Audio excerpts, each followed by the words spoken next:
Peirce has started his building with foundations. Every philosopher's dream is to have as foundations a set of categories. So we have Aristotle's 10 categories. We have Kant's table of 12 categories. And Peirce came to realize that maybe we don't need as many categories as Aristotle or Kant devised, but maybe there are only 3 fundamental categories that will be the foundations of this architectonic system. He calls them firstness, or qualities of feelings, secondness, or reaction, action, reaction, or shock, and thirdness, which is mediation, or relation, or continuity, generalization. So the fundamental difference between Peirce's system and the system that he was trying to criticize at some time that he was learning from, which was Kant's transcendental logic or transcendental philosophy, is that instead of having, as Kant defended, cognition as throwing a sort of net of possibilities in the realm of reality and collecting the sense impressions and making objects of cognition conform to our cognition. So instead of having this sort of logic, which was Kant's response to a old program of putting together empiricism and rationalism. So Kant's transcendental aesthetics tries to merge or synthesize those very history-long traditions in Western philosophy. So instead of, as Kant was proposing in his transcendental aesthetic, imagining this movement, this protagonism of mind, using the a priori categories of space and time to arrange the sense impressions into phenomena. That's Kant's transcendental aesthetics. How phenomena come to our appearances. So phenomena are the result of the synthesis of the multitude of sense impressions. And this synthesis is the work of mind, the work of cognition. So fundamentally, Kant is saying that there is a game-like relation between sensibility, which is bringing to the mind sense impressions that are arranged in phenomena, and then you have reason, understanding, with the tables of categories that classify phenomena into a general taxonomy, rationalized taxonomy of what we know knowledge. So Peirce's solution to this old problem of how synthetical judgments are possible is different. What he says is that we have this firstness, which is the totality, non-conscious, this totality of qualities and possibilities, and they come at once, immediately to us. So they are immediate. And what our mind does is to identify within this wholeness that we say it is personness. Our mind identifies the objects of attention. By identifying, scanning into these possibilities, objects of attention, mind produces denotation. And by abstracting what has not been the object of denotation and projecting over, so there's sort of folding what has not been the object of attention. So the mind abstracts and folds open the object of attention, what we may call the predicate.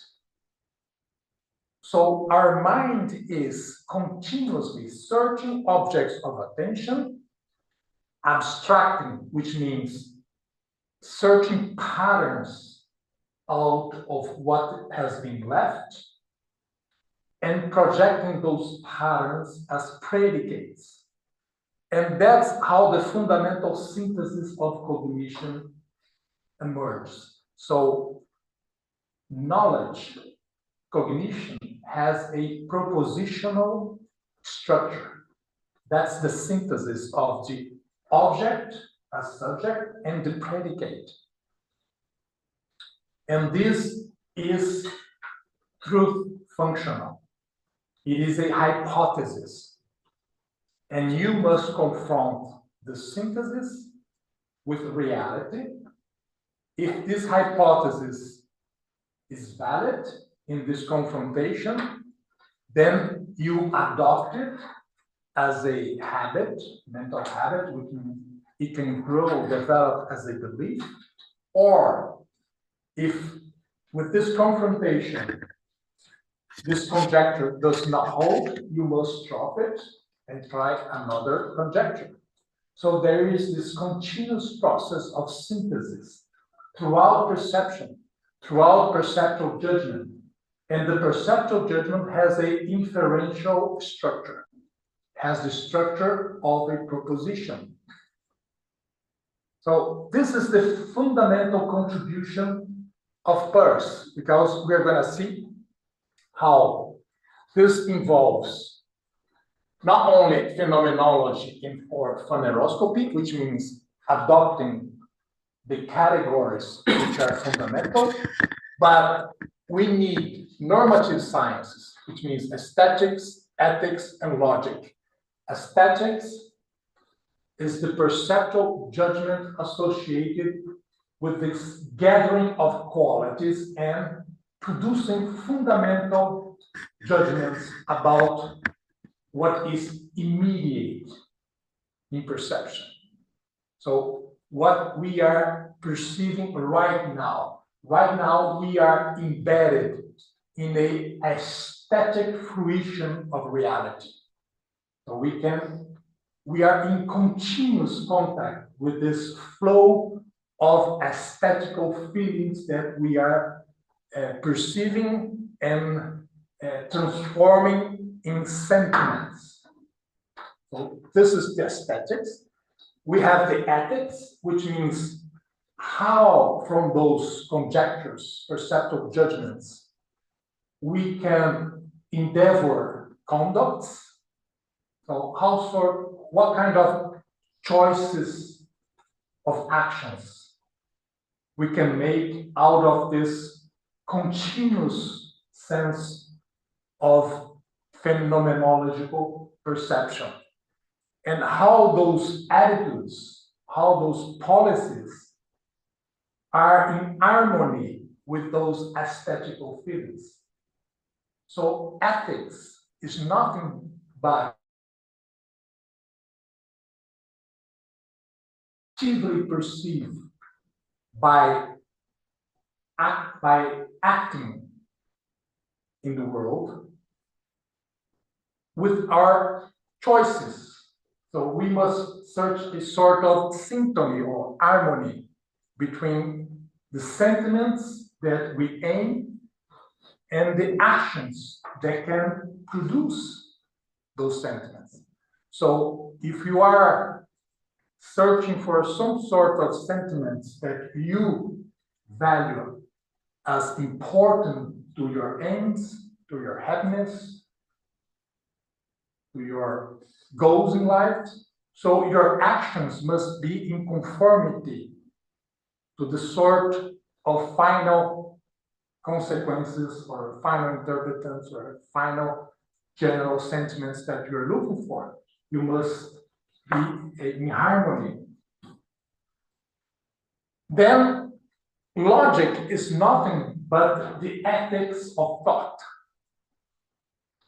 Reasoning correctly means putting reason to work in a certain way, in a certain conduct. So good reasoning is ethical, bad reasoning is unethical. And good reasoning is ethical and admirable, because it is connected with this feeling of wholeness that we gather from experiencing the real. So logic as semiotic can be divided into grammar, which means the classification of signs, how we classify the signs that we'll use to produce logical thinking. Critic, which means that we must evaluate continuously how our representations of what is real may be classified as valid and truth. And then rhetoric or methodeutic, which is the general method of communicating within a community, and how we participate in these comments, this combined, this continuous of exchanges of meaning that weld us together, that put us together as if we were the same mind while we are communicating. So for Peirce, right now, as I'm talking to you, all our minds are in communication, which means that we are deeply connected in producing this exchanging of meaning. So meaning is not within my cranial box, it's not within my brain. Meaning develops in a mind that is spread out as logical relations. If I'm writing a book, the mind is not in my brain, but it is also in my whole body, in my arm, in the pen I'm using, and the paper that is receiving the signs. And eventually, my mind is also in those future readers that eventually will be in contact with my ideas. So our ideas are not actually ours. The ideas participate, and they belong to the community. We are in symbols, not symbols in us. So symbols are not within our minds, but our minds are spread out as symbols are spread out. Every time we use a symbol, we participate in this community of users, interpreters of the symbol. So there is this metaphysical conception of meaning as something that doesn't have a limit. And we can think of the whole universe as participating, in some sense, in this very logical set of relations that we call mind. So whenever I'm in touch with the real, whenever I'm experiencing and thinking about reality, I am participating in this set of relations which can be cosmological. So whenever I think about like the law of gravity, we know this object has mass, and it is subjected to a certain acceleration. So it will have weight because it will go naturally towards the center of the gravitational field.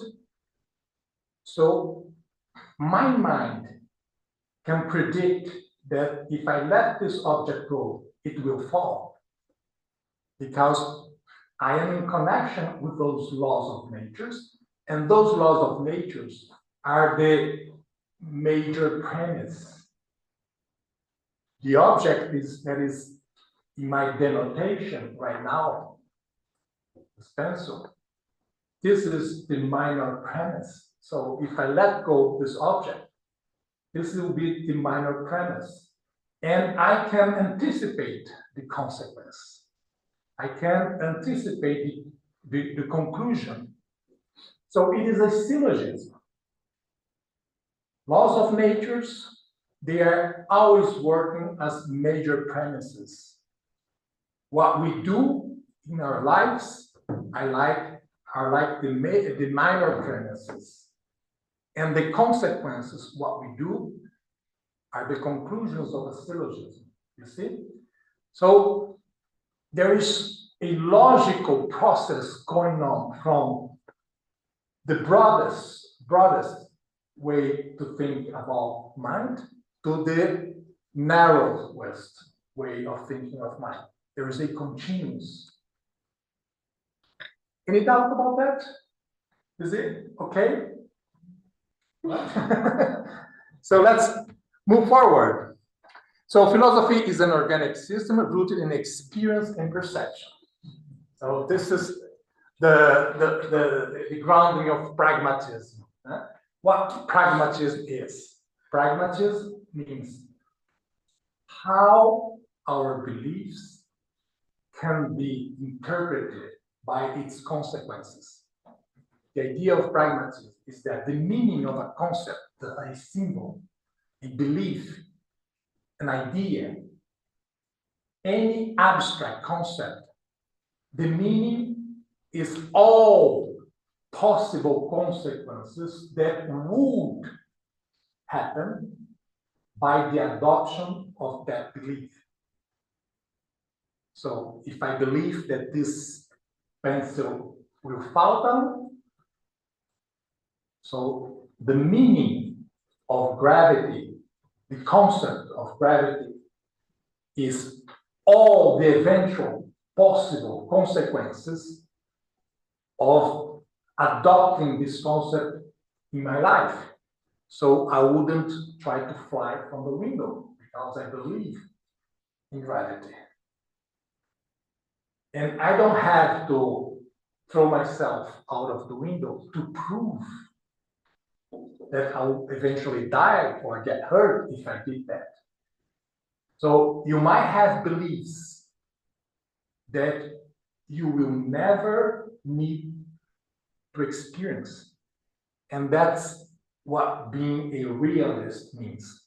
So you don't have to explode a nuclear bomb to see how bad there would be, because you know from the laws of nature, you know what that means to explode a nuclear bomb.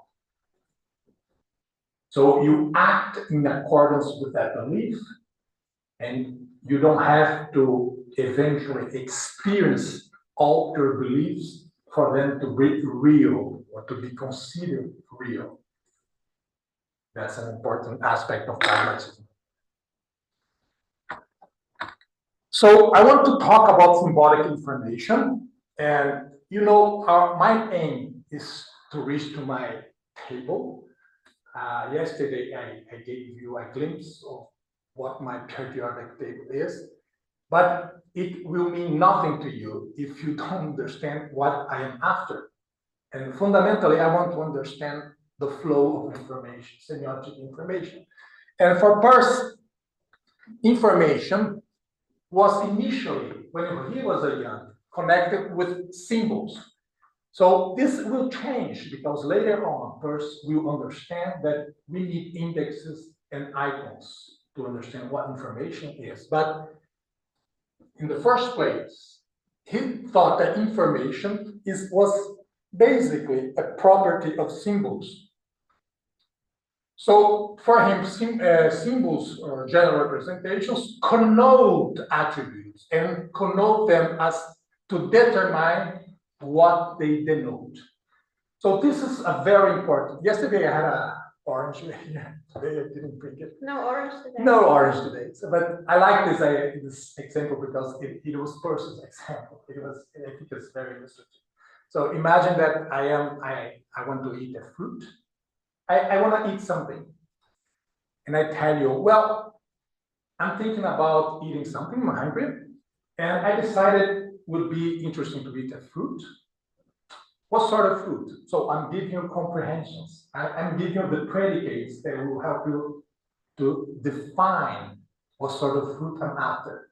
So I tell you that it is a fruit, it is tropical, it is juicy, it is citric,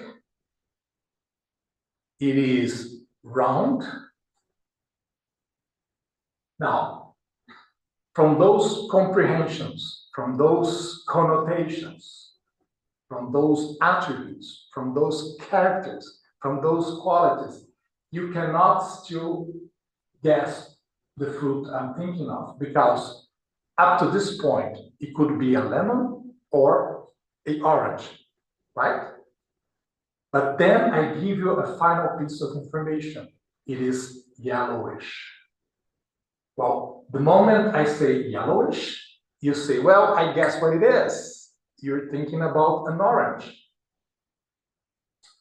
So what's happening? I'm giving you enough comprehension so you can denote the extension. So the occasion of the introduction of a symbol in our culture, in our mind, is when you have the enough comprehension as to denote the sufficient denotation. You see? That's how words are created. If you think like how a slang comes up, how a new word is introduced in our vocabulary. It is because you need a new word because you have produced in our aesthetical experience with the world a series of attributes that must be described by certain layers of comprehensions as to denote the extension. So once I get to the symbol orange, then I don't have to say, please, to the vendor, please give me a fruit that is juicy, tropical, round, citric, and yellow, because we have agreed, as we are using the same symbol, that the only symbol that has all those comprehensions is the orange. And I can denote, which means that I can pinpoint, I can show to anyone what the object orange is. So the moment we achieve the correct comprehension as to denote an object, we just let go all the comprehension because it becomes implicit. It is part of the definition of the symbol. This is very important. If you don't understand this, you won't be able to follow the rest of my lectures, because it all follows for that. It is a simple thing, but at the same time, a very logical, important thing. Every symbol has comprehension or connotation. Sometimes we say the depth,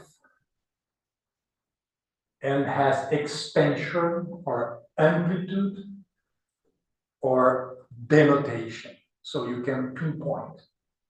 And this is a semiotic process. We experience the world, we abstract the properties of our experience, we project conjecturally to the objects, and we go to reality and see if those conjectures work out. And if those conjectures work out, we adopt them as symbols. This is the basic semiotic process. Every language is rooted in this process. Every language is rooted in this process. So we must always have the correct comprehension as to denote the extension. Does anyone have doubts about this? Can I go on? Is it clear so far? So, if we learn the S is P, then as a general rule, the depth, the comprehension of S is increased without any decrease of breadth. And the breadth of P is increased without any decrease of depth. This is information. What does he mean?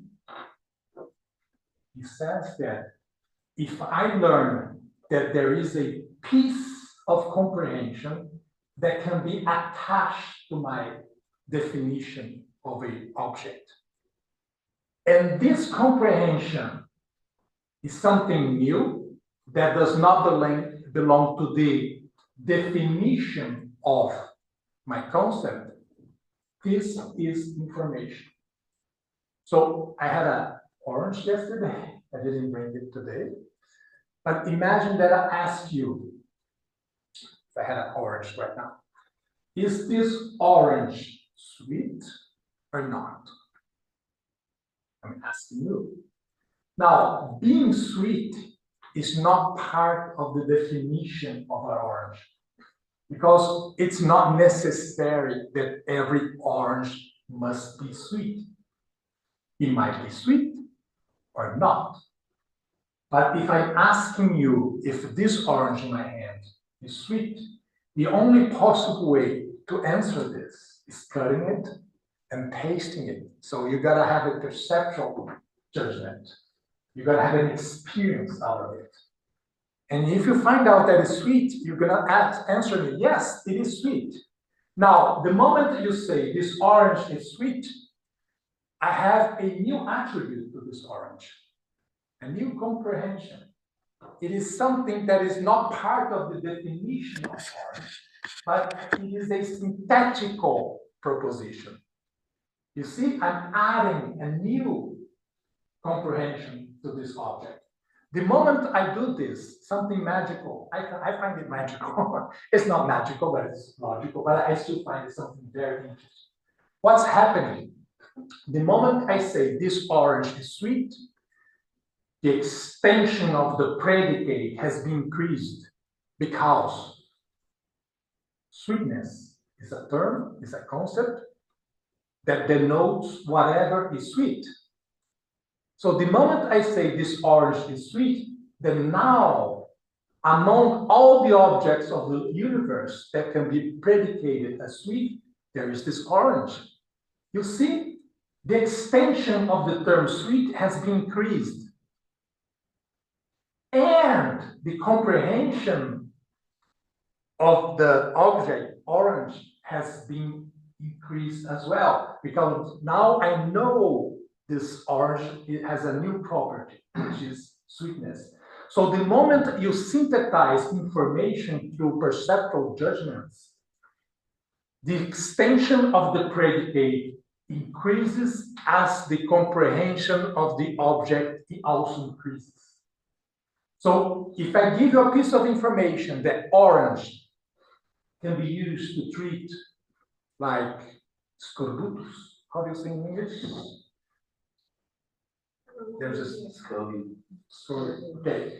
So if I say that orange can be used to treat a disease, that is a new comprehension. It's not part of the definition of the orange, but that is information. And the same thing is happening. You see, now this predicate, good to treat this disease, which is scurvy. So we have a new extension, a new object that is part of this predicate. And orange has a new attribute. So semiotic information always will be produced by extending the extension of the predicate as you extend the comprehension of the subject. Always. I think this is magical. If you understand that, 80% of semiosis is already done, because semiosis is the continuous production of information. Right now, your minds are internalizing information, and what you're doing is that lots of comprehensions about what a symbol is being internalized in your minds, which means that lots of denotations are also being internalized as the extension of the predicates. So whenever we live, when you wake up and you start a new day, fundamentally, you are gathering new novelty information about the world by synthesizing through perceptual judgments, new assumptions, beliefs, new ideas, make symbols grow by internalizing comprehension and denotation. Is this clear to you? Has anyone any doubt about this? Okay.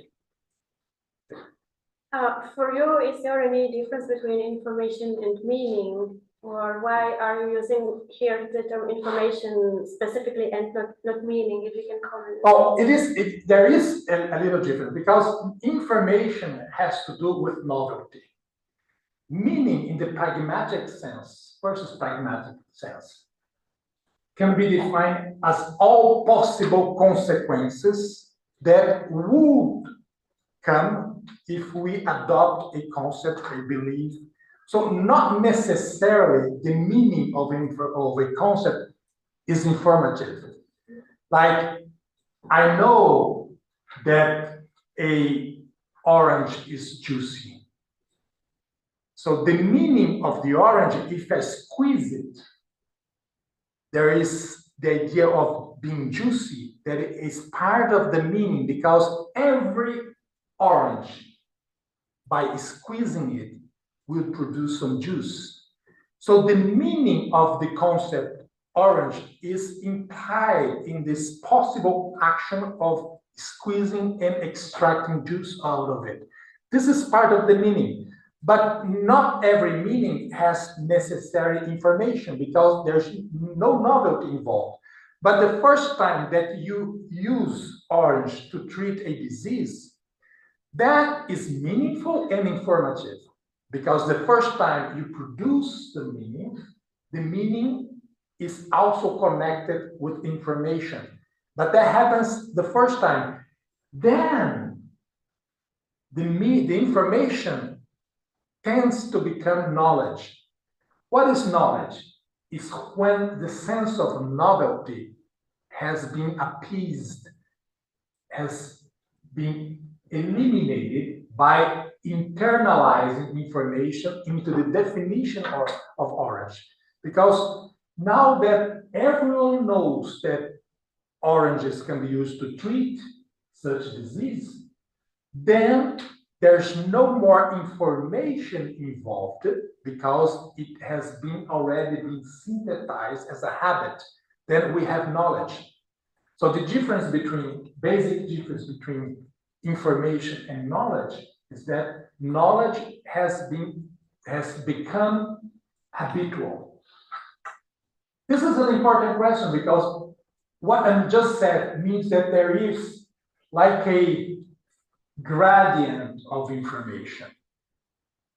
What is informative to you, because you didn't know about the orange being used to treat some disease, might not be informative to a doctor, because a doctor already knew that. It's part of his knowledge. You see the difference? So information is relational to the interpretant. And this is very important because what can be informative to a person might not be informative to another one. And that's how symbols grow.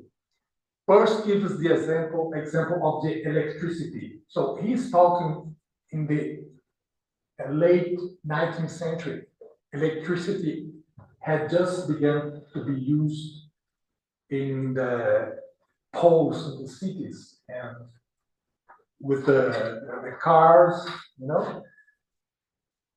So the meaning of electricity was growing very fast because every single day people were finding a new way of using electricity, power houses, electrify cities.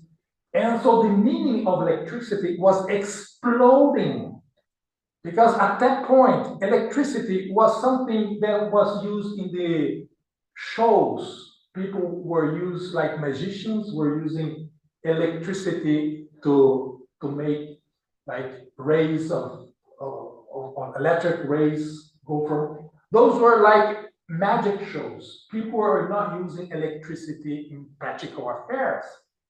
But in Peirce's time, electricity was gaining a lot of information.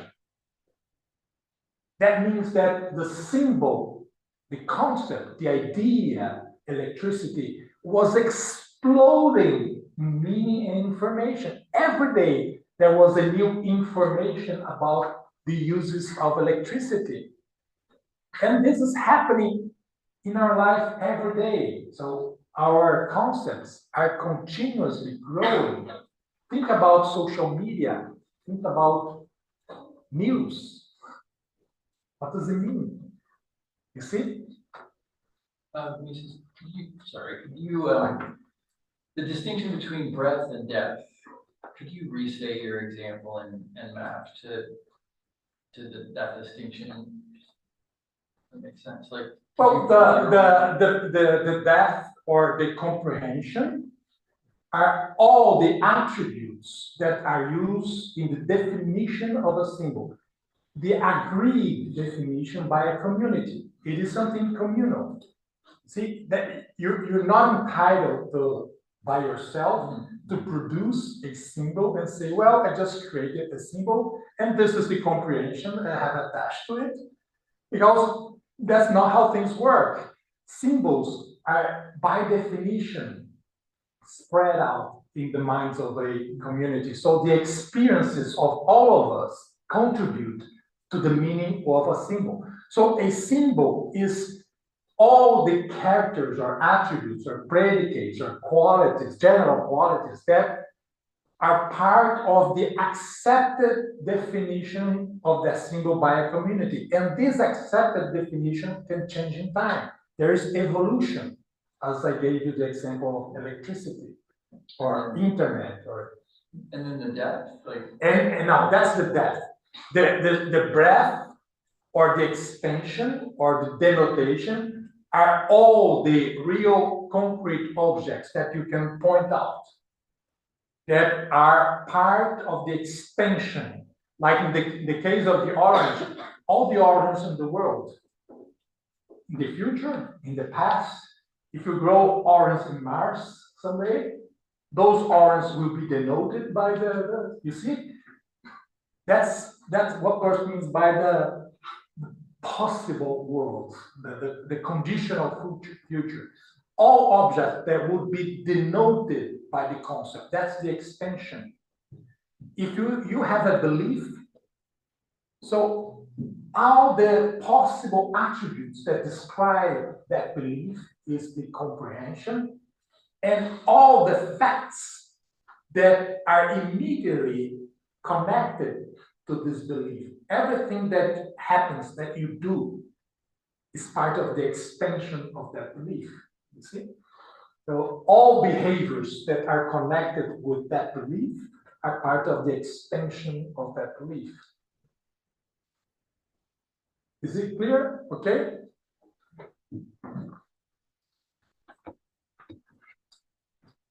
So this is just to point out how Peirce was very much interested in in studying perception as the possibility of acquire information of meaning more.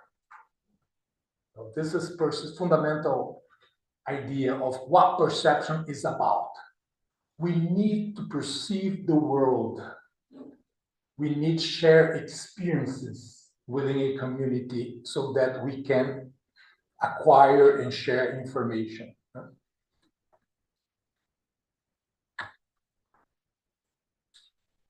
Then he becomes to make interesting analogies.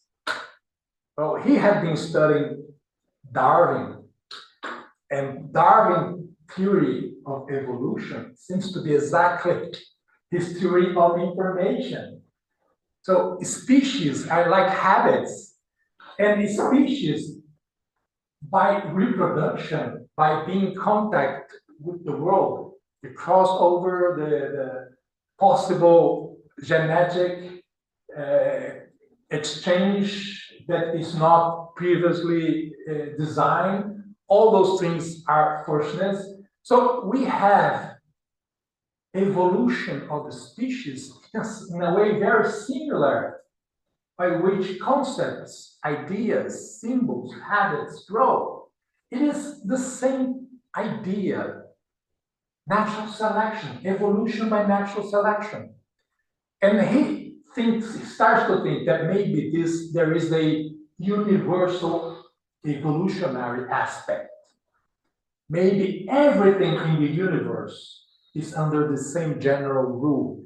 Everything is becoming more complex by internalizing new properties, new qualities, and growing. So analogous to the increased information in us, there's a phenomenon of nature, development, by which a multitude of things come to have a multitude of characters. Multitude of things like extension, multitude of characters like comprehension, which have been involved in a few characters, in few things. So, like flowers that bloom, you know? So the universe, the meaning in the universe is growing, is blowing. I love this. The world symbol has already many meanings, and I shall leave to add a new one. Among its early significations, perhaps the original one is that a match word, that's logical, traditional, somewhat arbitrarily adopt word or phrase by which persons of one party recognize one another. It's nearly in the sense that the church creeds are called symbols, so a flag is a symbol, etc. I think then I shall not wrench the word too much if I use it to mean a sign of which a general idea is attached in virtue of a habit, which may have been deliberately instituted, or may have grown up in a natural way, and perhaps have been acquired with one's mother milk, or even by heredity. So this is late 19th century.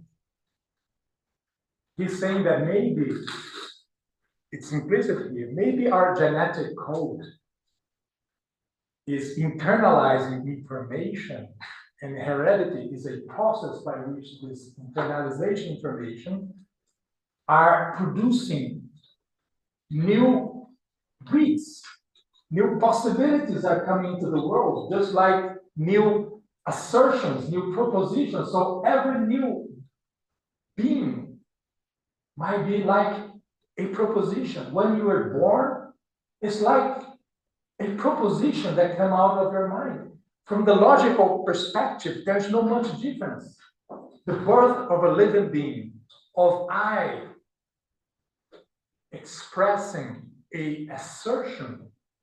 So nature is expressing you as a assertion, as much as I am expressing my assertion. And you are subject to the law of selection, as much as my assertion is subjected to the natural selection. So those things are analogous. So he's generalizing semiotics. So you were rolling dice this afternoon. So he's saying that maybe the would-be of a die is not so different from the would-be of a that governs the behavior of a person. So as much as I have this syllogistic deduction in which I have a general major premise, the laws of nature, and then I have the second premise. So the first premise is the general predicate. The second premise is the denotation. And then the conclusion is just I apply the general predicate to the denotation and I get a final proposition, which is the conclusion. Maybe when you roll a die, when you decide something in your life, maybe it is the same fundamental logical process. Surely they are very different, but maybe because you are the sort of system that is very complex.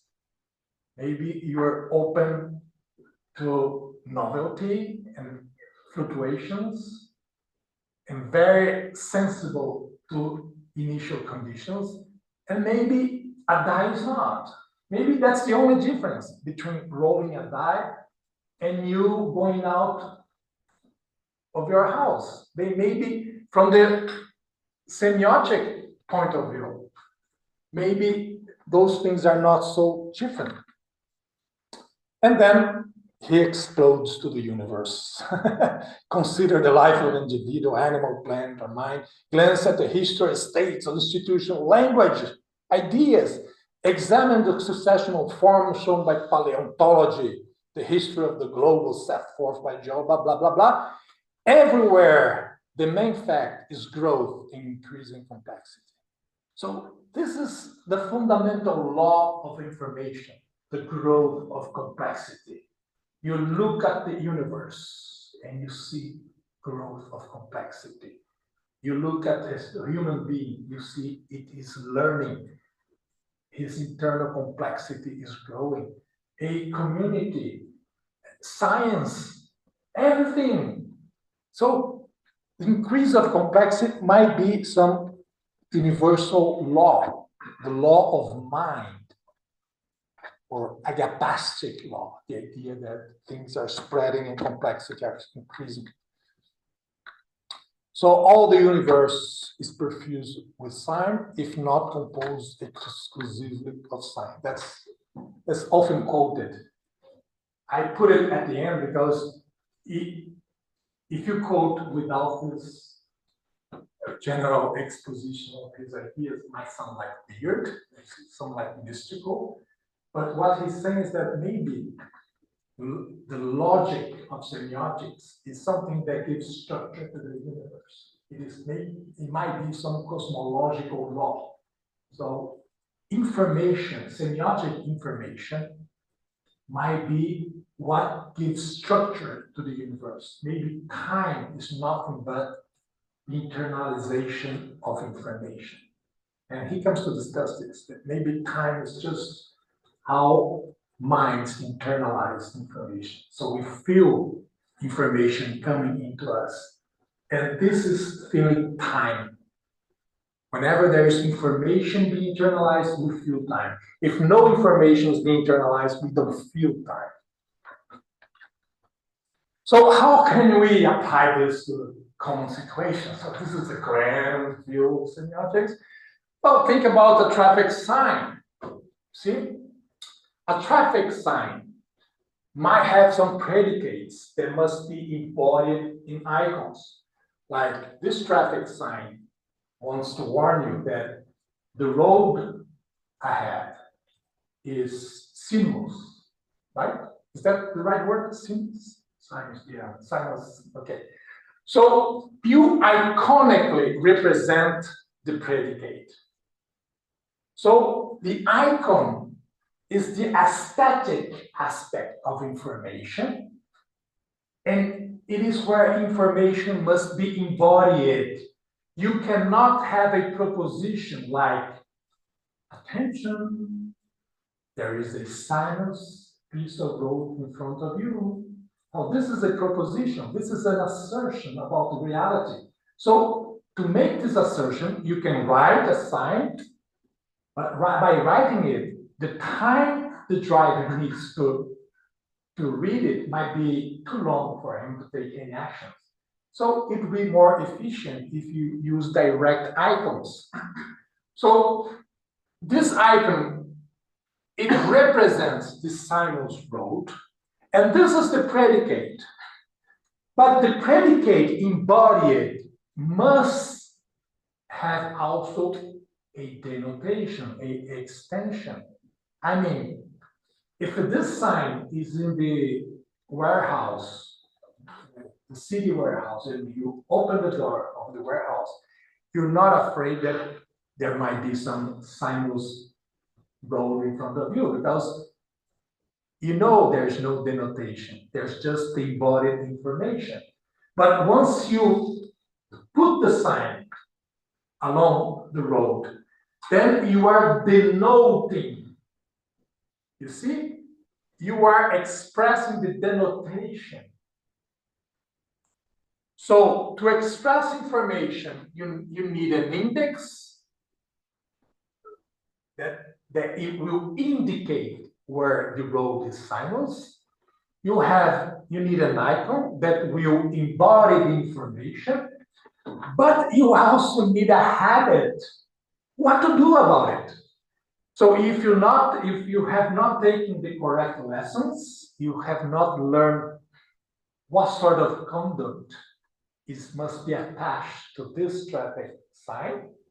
So if those habits have not been internalized to you, or if you don't know anything about traffic signs, like a kid that see this and he doesn't know the symbolic meaning of this, he will just see this funny arrow. It will be something like funny and playful. It is just the icon. And it might be put in a special location. It will have a index that won't say too much to this kid. But for us, that we have learned how to obey and how our conducts should be in harmony with those sort of habits, we know that this is a symbol. So in culture, almost everything has those three dimensions intertwined. It's very difficult when we think about culture that we don't find layers of symbols intertwined with layers of indexes and layers of icons. That doesn't mean that you don't have the ability to analyze. And you should be, as a semiotician, you should be able to analyze what is the predicate and what's the iconic part, what is the subject, what is the object of the denotation, and what is the information that must be connected, expressed, or conveyed symbolically as to pragmatically force you to some actions. There is some law of enforcement going on here. So you see, icons, indexes, and symbols are all of them important to convey information. Any doubts? So you might have semiotic manipulations. You know what that is? That's a famous, the Duchamp's, the fountain. What Duchamp did, you know, this is a urinal. You recognize, you've been to a men's bathroom, and you know what that is. Well, whenever you see a urinal in a correct context, that indicates you what you should do if you have the needs, right? Just like the sign on the road. But then you can manipulate, because by itself, it is iconic. So when you take the urinal out of the indexical structure and put it in a museum, it collapses to an icon because it loses its indexes, right? But then What Duchamp did is something even more creative. He put a sign under it, fountain. And that's a proposition. When you have your picture, which is an icon of yourself, and it has your name under it, that's a proposition. It is saying, Josh looks like that. So if I take your ID, there is your name under your picture. And this is a proposition to whoever wants to identify you. That ID says, Josh Bashkalupi looks that icon. You see, that's a proposition. Now, if I take this icon and put fountain under it, that is a short circuit, like semiotically, you're producing an explosion, a static explosion. What does he mean by that? You see? So you deconstruct what was habitual, like seeing an urinal in a bathroom, which indicates what sort of needs you can appease in that. And now it is inverting because a fountain is exactly the opposite. What a urinal is doing. So the fountain is giving water and the urinal is collecting water from your body. Right? So he is subverting the meaning. So he's playing with signs. And artists do this all the time. So by doing this, it produces this strangeness, is that word? Weirdness? So this idea, actually this is a very traditional way of describing what art is, this idea of strangeness or weirdness. So every artist is playing with signs. We have seen that yesterday, so we won't stay too long, but it's interesting that he says that photographs and weathercocks can be false. Can be false to the interpreter who knows the habit connected to the weathercock. If it is a kid, that kid has never seen a weathercock, there's no sense of talking about truthfulness or falsity because there's no habit connected yet to the weathercock. But I want to ask you something. If I say that the weathercock is dancing with the wind, so I'm using like a poetic language, what would you say? What would that be in a how would we classify this expression? Isn't it a metaphor to say that the weathercock is dancing with the wind? Isn't this a metaphor? There is an interesting text by Peirce in which he says, good metaphors are as true as scientific propositions, because most of our scientific propositions are born as metaphors. So to say that the weathercock is dancing with the wind means that the movement of the weathercock is going alongside with the movement of the wind. So there is an icon related to the weathercock, because as much as the traffic sign shows the movement statically, the weathercock shows the movement dynamically. You see, there's an icon. When you see the weathercock moving, that is an icon of the very movement of the wind. And it is there indicating where the wind is, just like the traffic sign. And if you know what sort of information you can gather out of that view, you can, if you like an airplane pilot, you can make choices out of this because you know where the wind is blowing. You see? So metaphors are very important in your lives. Actually, most of the meaning making in culture starts with metaphors. It's, if we try to analyze the words we use in today's life, the history of the words, we're gonna see how much those words were initially used as metaphors, and then they became just usual. We just take them for granted. Like if I say the Big Bang, you know what I mean? So that's a metaphor. Who was there to listen to the Big Bang? There wasn't even sound, because in the Big Bang there wasn't no propagation of sound, there was no space. So there was definitely no sound. So it's just a metaphor that we use it, we take it for granted. So it becomes something accepted. So most of our words are born as metaphors. Have you ever heard of the Milk Gate? You know that story? I found it yesterday. I found it very delicious. And so you know this sweet thing? Have you ever eaten that? So good. It is. So is it an old Czech specialty? It's not.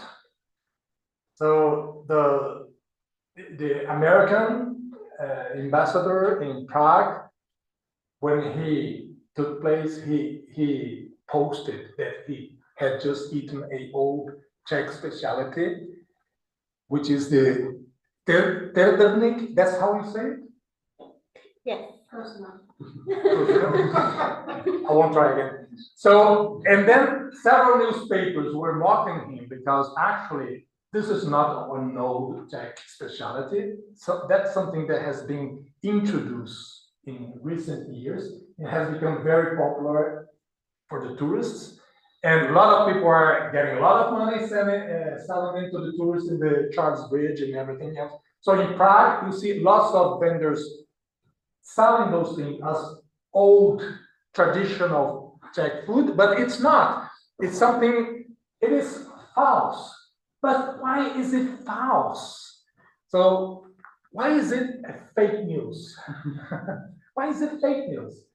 Because what we mean by being traditional, that means that it is something that was born out of the experience in a community, something that has been created throughout time by a collective experience. And that's not the case. So it's not an old Czech specialty. So the predicate old Czech specialty should not be applied to this object here. So this is false. Even if every tourist is happy of believing it is old, even if every vendor is happy to sell it as old, that doesn't mean that it makes it doesn't change the past. So you can't make up your history. You cannot make up the tradition of our grandmothers, grandmothers. So they were not involved in making this old specialty. So it is fake, because even if everyone is happy in eating, inventing them, that doesn't make that it is true. So being happy about a proposition doesn't mean that the proposition is true. So this is something that divides Peirce's idea of pragmatism and the popular versions of pragmatism that William James and others were spreading. They were just saying, well, if it works well, then it's true.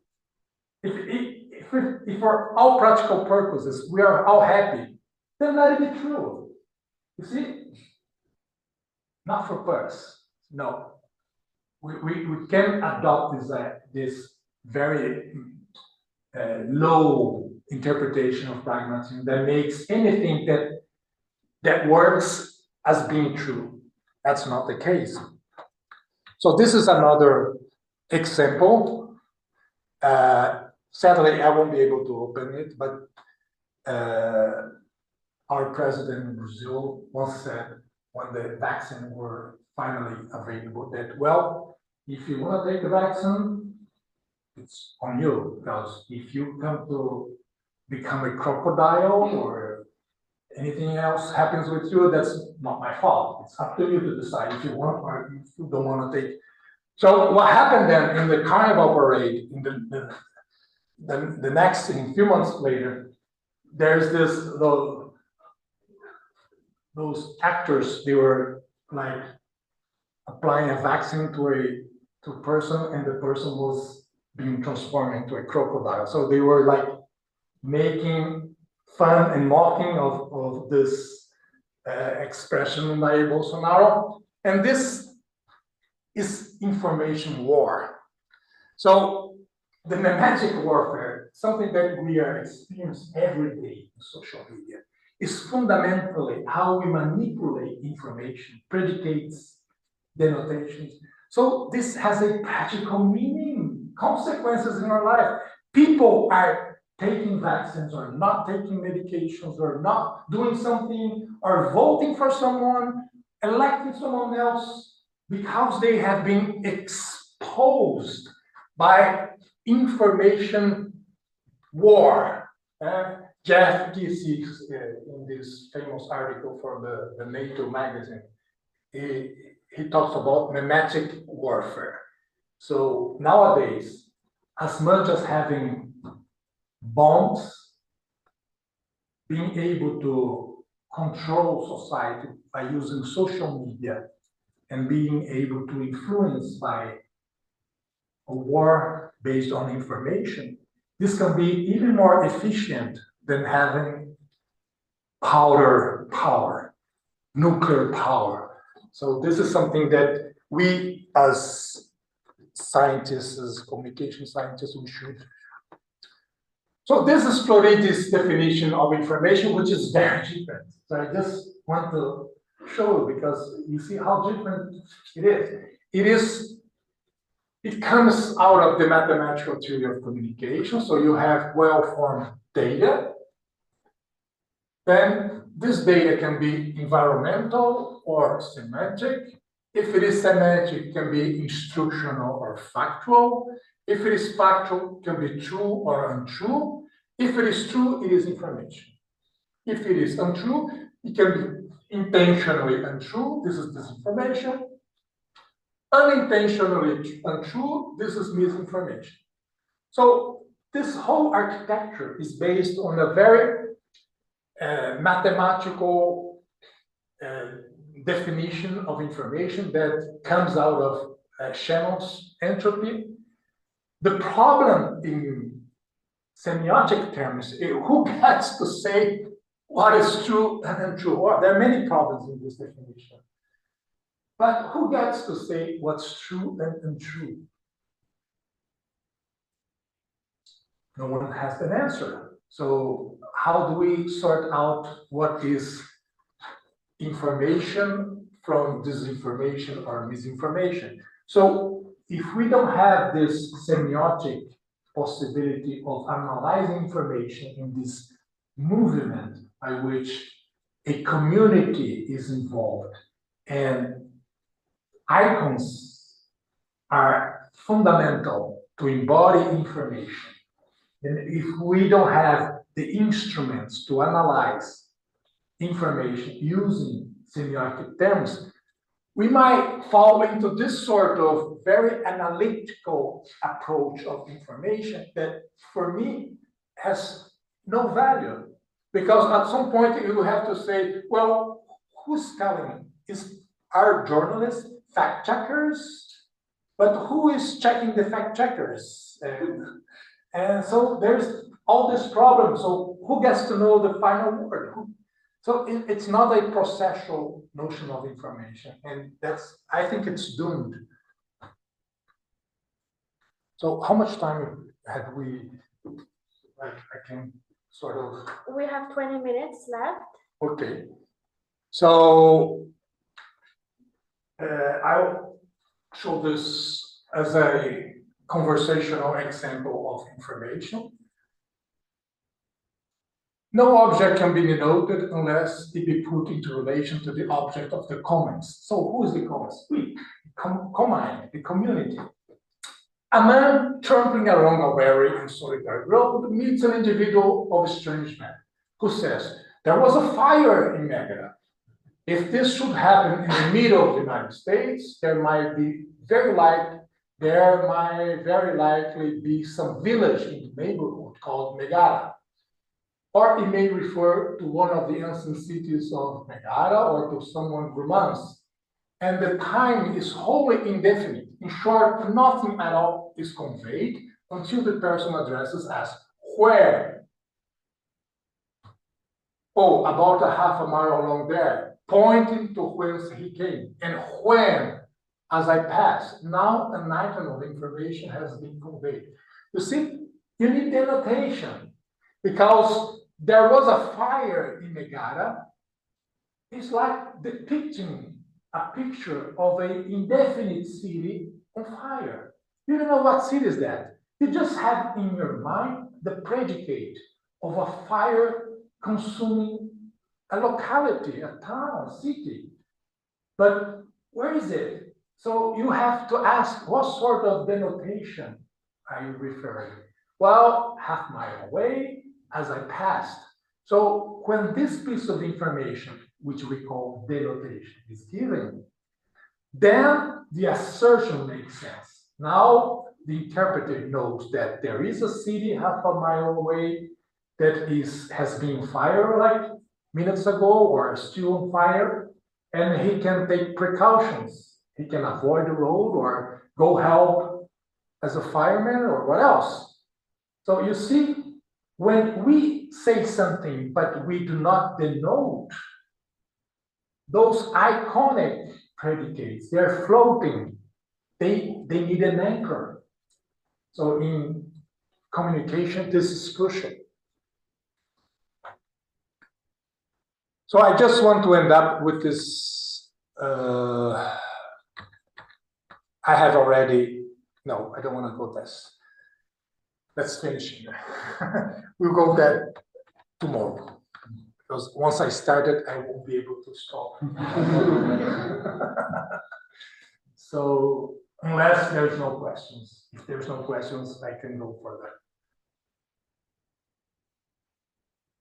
Okay, so questions also for people on the Zoom. You can ask questions if you like, or here in the room. I wanted to share maybe and like hear your kind of how you see if there is a problem, like maybe a more real example back to the ground from this theoretical aspect, which is connected with the oranges.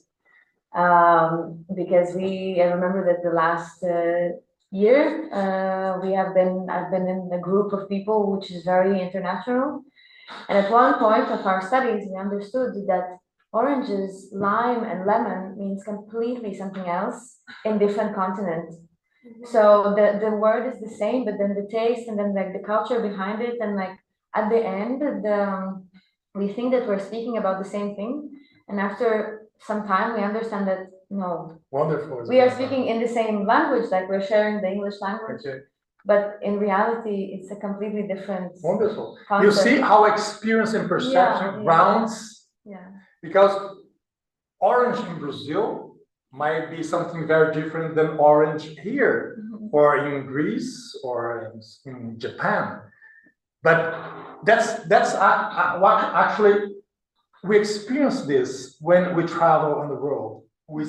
This is what we call culture shock, because you are exposed to different meanings to maybe the same words. So you go to the supermarket, as I did, and I was trying to buy like cheese and butter, and I couldn't understand the words because I don't speak Czech, and I sort of see the pictures and try to guess, well, this looks like butter, it could be cheese, but it's the picture. So yeah, let's buy and find out. So you see, so this sort of culture shock, it is something that we desire, we look for, because when we make difference, we find out that there are different experiences related to the same concept. that means that we are gathering information because now we are able to denote different aspects of reality using the same symbol. And we sort of understand that the symbol, the idea that we previously had, actually covers much more of the world. So it's a blanket that goes much wider than we previously thought of. That means that we are gathering knowledge, information out of those exchanges. So this is something that we want to do, but we want to do in a controlled situation. Yeah, because it's scary to have. And risky Yeah. at some point. Yes. Because imagine that you are allergic to some foods, or something that might look like food but actually is poison, and so at the same time that you want to do it because you want to learn more about the world, you want to do in a non-risky situation. So you want to be in a comfort zone by which you want to have experiences, aesthetic experience of the world. Like when you like radical sports, everyone wants to have those experiences of doing something very different, radical, but you want all the equipment to work. You do not want to be surprised by forgetting like to do the correct, because surprise is good, but not the bad surprises. So you want to have a good experience and enlarge your knowledge about the possibilities of the world, but within some limits. So in semiosis, we are always searching for an optimal solution between having lots of new qualities, enlarging the possibilities of experiencing the world, but at the same time, do not losing the habits that make you feel safe, even if you are in another country or if you are living abroad, etc., traveling. So semiosis, from a pragmatic point of view, if you're thinking as how we measure those possibilities, we want to have new consequences. So you don't want to go to a new country and experience and go back without having anything new to talk or memories. So you want to have those new informations, but you want to come back safe. So that's the kind of balance we are continuously trying to achieve, even today. So when I try to bring to you novelty, and I am redundant, so I give you lots of examples, maybe even boring to some of you, because I repeat the same idea, so what I'm trying to do is, at the same time, giving you information, which is novelty, but I want you to relate that information to a series of repertoire, of mental habits, of previous knowledge, by which you feel comfortable of accepting that novelty while relating to your previous knowledge. So this is the optimum that we want to achieve in any communicative process. So whenever we are communicating, we are trying to find out the correct balance. And that's why I was asking continuously, what sort of audience I should expect? Are those PhD students, bachelors, masters? Because I wanted to calibrate my presentation so as to be intelligible and informative. Because if I didn't find the correct compromise, my presentation could be very boring to some people, so they would not appreciate. There wouldn't be novelty, aesthetical fruition, or otherwise they could be lots of novelty information, too much, and they would not be able to relate to their previous lectures. And then once they leave, they will just erase because there was too much novelty and I couldn't internalize as knowledge. So it is always a very fluctuating balance that any person who studies communication, be it a teacher or a politician or anyone who's trying to put in practice communication, you always have to calibrate the amount of information you want to provide with eventually the repertoire that you expect from your ideal audience. So I sort of have a picture of what would be my ideal audience for those lectures. So that's why in these presentations, I have shown you my periodic table for 10 seconds and then said, well, forget about it. Don't run away from me. Because if I started right away to talk about the periodic table, probably I wouldn't have the audience today because everyone would be so scared yesterday and few of you will dare to return for today's lesson. So this happens every time. And as you get more experienced, you learn how to anticipate and prepare even different versions from the same slides. Like I can have different possibilities out of the same slides, and I kind of scan your eyes and see how many of you are actually with me or sleeping or doing something else. And I change my behavior, I call attention, and I do some example so that I can attract your attention. So that happens when you're traveling, when you're experiencing an orange, when you go to a fruit vendor and you ask, well, what sort of fruit is this? So you're always trying to put those experiences in context. You did both. So. I've read a bit about Peirce, somewhat, but I've never heard about his like politics. Like I think that's key. If we're talking about misinformation, disinformation. Largely, a lot of it when I see my friends on both the left and the right, like on Facebook, a lot of it is just wildly. It's not about like whether it's true or not. It's just how they're viewing certain events. Like, oh, January 6th was a terrorist moment in the United States history. And others are like, no, it was just a simple protest that some people got out of hand. So at that point, you know, it really comes down to the context of your world frame at that moment, how you're interpreting these things. Does he, I guess that first question, does he ever talk about politics? And then does that give hardly? He was a very conservative in his young ages. He was like a dandy.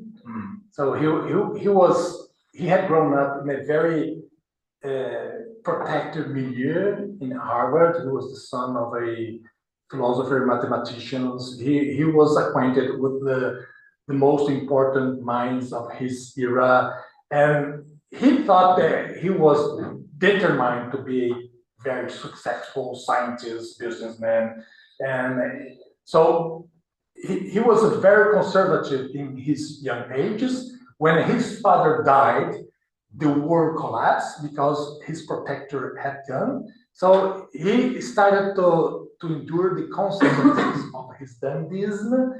So, and then he had a set of setbacks in his life, and he died very poor. At some point, he was very, very ill, and he had to choose. That's the letter that he sends to his friend William James. He had to choose between buying a piece of cheese or some wood for the fire, so he couldn't do both.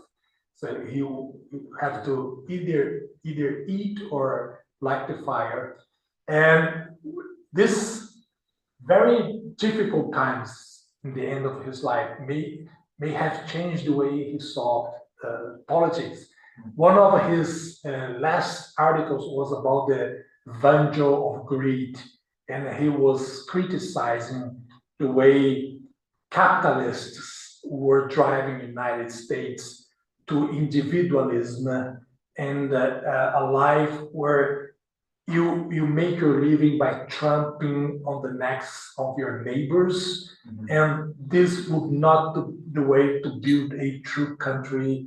So you see this changing from his younger life to his older life, and I think his political assumptions were also changing as he endured the difficult times of his elder.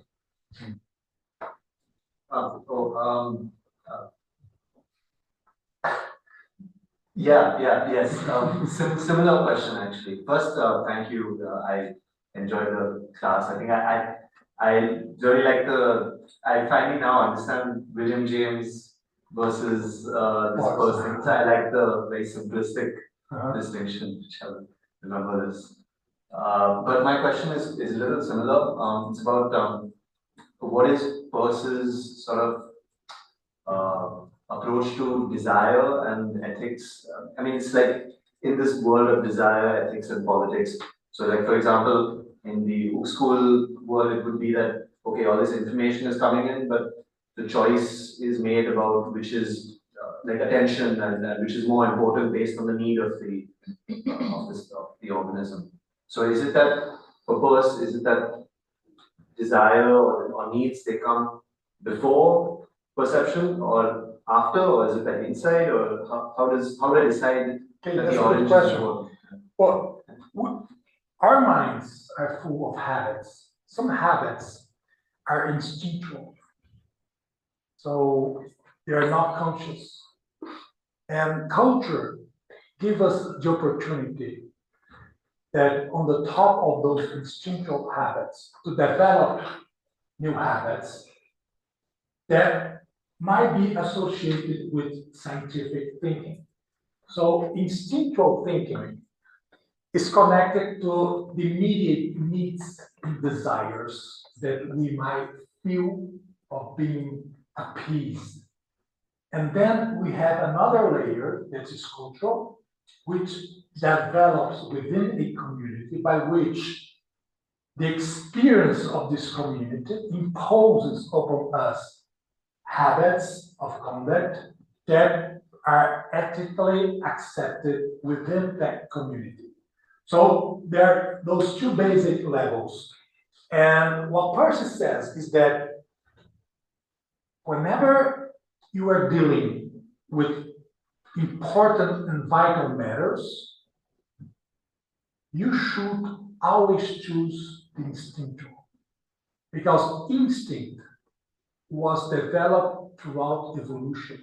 So millions of your ancestors had to suffer and learn the hard way so that you will inherit those instinctual habits. So if you have to choose between two boyfriends, two girlfriends, don't ask your dad which one would be better for you. So go with your instinct, because probably that's the sort of decision that it's better that you do, trusting your goats, your instinct. Those are the practical matters of life, because your life, your happiness might depend on those choices. Now, in culture, we have a discomfort zone that lawfulness culture gives us. That gives us some more space for trying new possibilities. And in science, you have a ideally, totally open, free milieu or environment by which you can try anything you want without risking like your career or your life. Because all experiences, yeah, I know that ideally, because what should guide science is the freedom to make new experiences, try new hypotheses, and you should be able to do that without risking your life or risking your career. Because if you had to take conducts or if you had to take decisions that would affect your life or your career within science, then science would not be free and would not develop as it should. So there are those two fundamental layers of desiring something. Desiring something in the habits of life, practical matters, and desiring thing in the cultural environment. And each one of us must decide how, at any moment of our lives, which of those layers makes more sense. So this is something that each one of us must decide by itself. It's not something that one will teach you or will give you guidance. It is something that you have to feel about. This Peircean idea of semiotic information is very interesting, and I think it's true to say that information is something that changes you, that produces a change in the interpreter.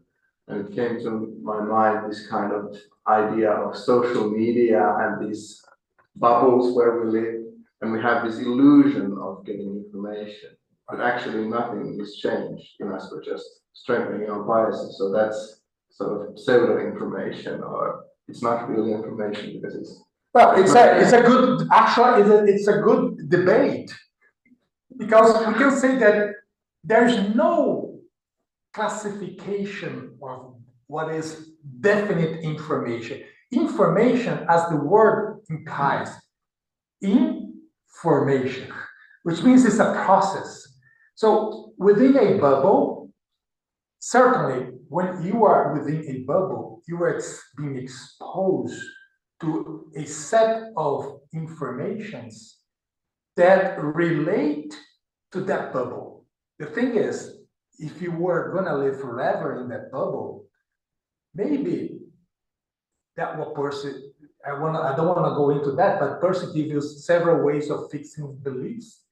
So maybe if you are sure that we'll live in that bubble, it might be a strategy of you to have these a priori tenacious conceptions, and you keep living well forever. But the fact is, whenever you leave that bubble, you are exposed to reality, then that information will collapse, because reality is not what was represented within that bubble.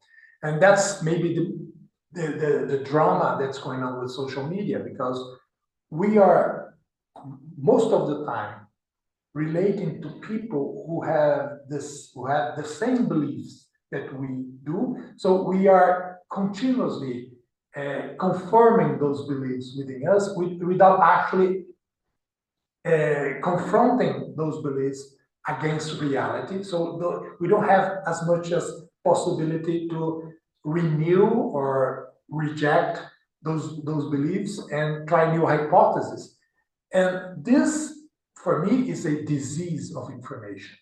So I don't say it's not information, because in semiotic terms, we can still say that there is an informational process going on, but it is information doomed to be collapsed.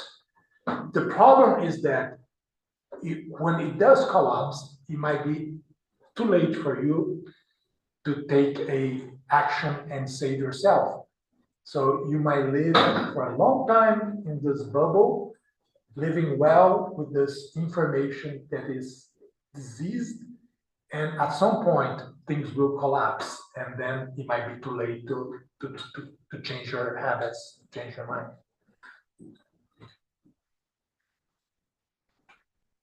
That's it. Yes. Thank you very much. Thank you.